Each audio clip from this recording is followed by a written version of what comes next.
Telangana assembly సమావేశాలు వాడి వేడిగా సాగుతున్నాయి.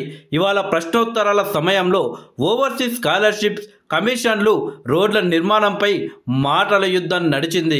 ఈ క్రమంలో బీఆర్ఎస్ ఎమ్మెల్యే హరీష్ రావు చేసిన డ్రంక్ అండ్ డ్రైవ్ టెస్టుల వ్యాఖ్యలు తీవ్ర దుమారం రేపాయి.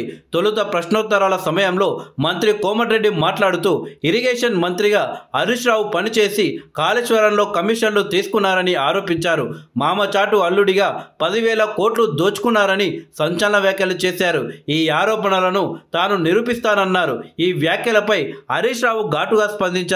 నార్మల్గా రోడ్లపై డ్రంక్ అండ్ డ్రైవ్ టెస్టులు చేస్తారు, ఇకపై అసెంబ్లీ ఆవరణలోనూ డ్రంక్ అండ్ డ్రైవ్ టెస్టులు చేయాల్సిన పరిస్థితులు కనిపిస్తున్నాయి. కొందరు సభ్యులు పొద్దున్నే తాగి వచ్చినట్లు మాట్లాడుతున్నారు అని వివాదాస్పద వ్యాఖ్యలు చేశారు. దీంతో అధికార ప్రతిపక్ష సభ్యుల మధ్య మాటల యుద్ధం మొదలైంది.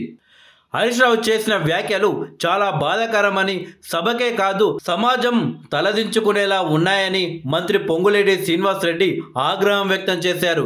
ఇటువంటి వ్యాఖ్యలు ఎవరు చేసినా తప్పేనని స్పష్టం చేశారు. ఈ విషయంలో హరీష్ రావు సభకు క్షమాపణలు చెప్పాలి అని ఆయన డిమాండ్ చేశారు. హరీష్ రావు వ్యాఖ్యలపై ప్రభుత్వ విప్ బీర్ల ఐలయ్య స్పందిస్తూ ప్రతిపక్ష నాయకుడి పాత్ర పోషించాల్సిన వాళ్ళ మామ కేసీఆర్ సభకు రాకుండా తాగి ఫామ్ హౌస్లో పడుకుంటే గుర్తుకు వచ్చి హరీష్ రావు అలా మాట్లాడినట్లు ఉందని విమర్శించారు.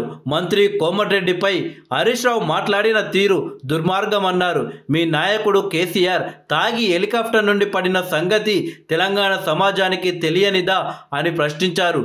దీంతో స్పీకర్ కలగజేసుకొని హరీష్ అలాగే ఐలయ్య వ్యాఖ్యలను రికార్డుల నుంచి తొలగించారు. ఇలా మొత్తానికి కోమటిరెడ్డి వెంకటరెడ్డికి కౌంటర్ ఇద్దామనుకున్న హరీష్ రావు కాస్త అడ్డంగా ఇరుక్కున్నాడనే చెప్పవచ్చు. ఇప్పుడు హరీష్ రావుకు బీర్ల ఐలయ్య కౌంటర్ ఇవ్వడంతో ఇప్పుడు కేసీఆర్ గారు హెలికాప్టర్ దిగి నడుచుకుంటూ వస్తూ కింద పడ్డ ఫోటోలు మళ్ళీ సోషల్ మీడియాలో వైరల్గా మారాయి.